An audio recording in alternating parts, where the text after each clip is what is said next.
Konjo ing asma dalem yang Rama yang Putra Tuwin yang Roh Suci.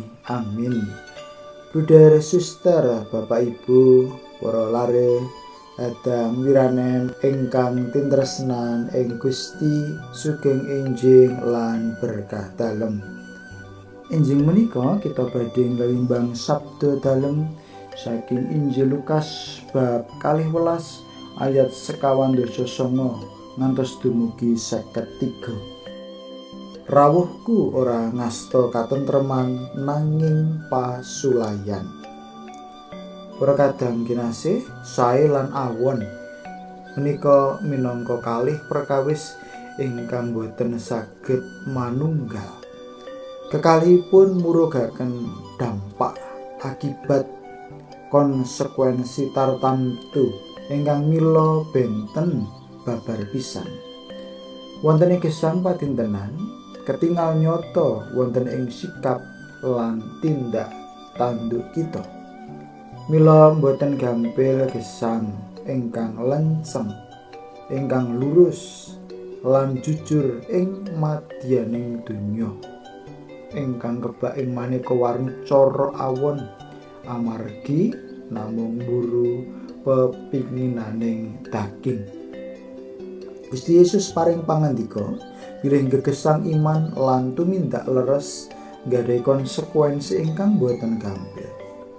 Iman dhateng Gusti Yesus ateges ugi purun lan wantun gesang selaras kalian dawuh piwucal dalem.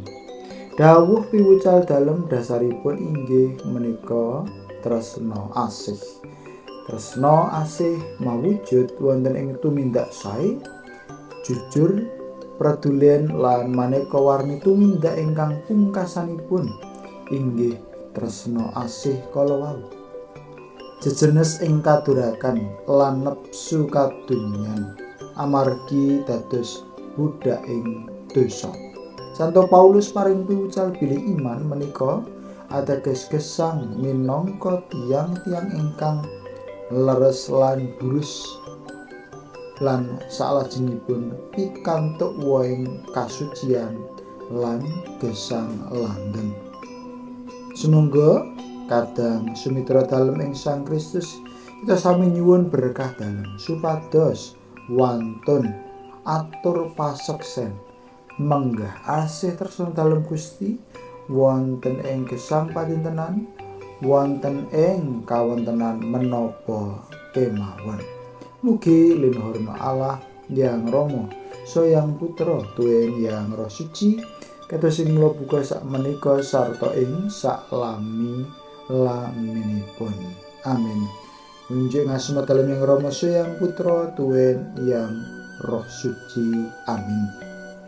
Sugeng enjing, sugeng lelados, sugeng makarya berkah dalam.